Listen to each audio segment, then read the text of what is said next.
Tonight, a first-hand account of just how vulnerable youngsters are lured into criminal gangs. The warning has come from a young dad who ended up in jail and made several attempts to take his own life. But he's now being helped by a Nottingham boxing project that heard from a celebrity coach last night too. Our social affairs correspondent Jamie Ball reports. Well, this is the street that I grew up on as a young kid. Declan had a traumatic childhood that spiralled out of control. It all began here in Ed Walton. I used to do a lot of criminal activity in the garages there, obviously. What were you doing over there? I used to sell a lot of drugs over there. He ended up with a 6-year jail sentence for aggravated burglary.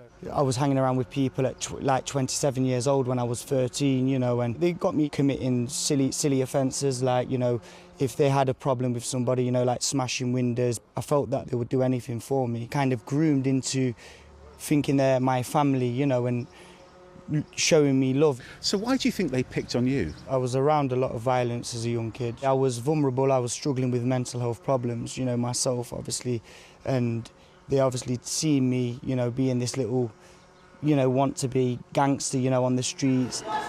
Now Declan's being supported here at the Nottingham School of Boxing, where he's also volunteering to deter other youngsters from making the same mistakes at a time when they say the pandemic is making them even more of a target. We're seeing a lot of people now with coming out of lockdown, and whilst they were in lockdown, that are struggling with their mental health, that are not getting the kind of support because frontline services are exhausted at the minute. You know, we need more support with frontline services. And those vulnerable young people that are struggling with their mental health are then being groomed, and sadly some of them end up in prison like Declan or dead.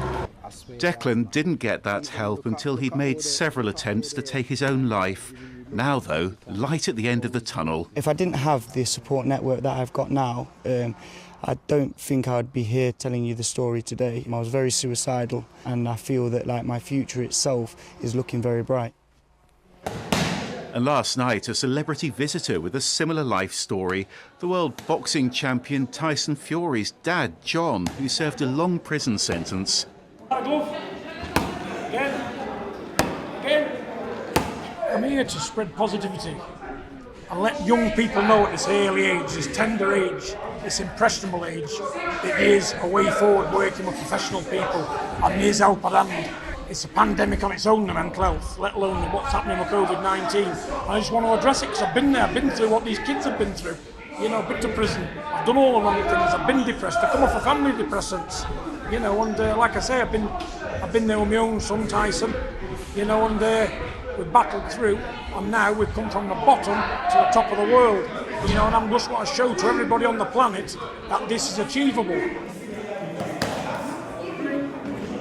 A lot of the work here is all about encouraging young people away from crime, and as you've spoken about openly, you've had a sentence yourself. What do you say to these kids about how to not go down that road? I would say seek proper advice. Get with proper people and ask.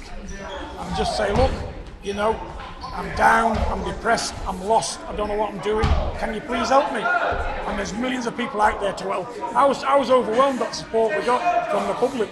You know, and with us being from the travelling community as well, we thought there was no support for us, but there was. What's the importance of introducing mental health, crime, those kind of themes to children at such a young age? It's important that they are aware of that. So when they are experiencing these sort of things in their own communities outside this support, then, you know, they're aware of it and they know, then they are ready to be able to say no, and to bring inspirational figures like, you know, John Fury and other people that support us.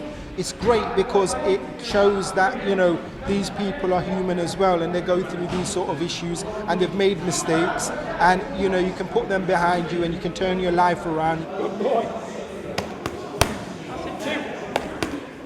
Tyson and Anthony Joshua is the match every boxing fan wants to see. Do you know if and when it's happening? He was meant to be boxing AJ, but Deontay Wilder's lawyers ruled in Deontay's favour. But let me tell you, Tyson will beat these two in the same year. He'll beat Wilder in July, and he'll come and beat Joshua in November. And he'll sign for them 2 fights this year. People, you watch Tyson.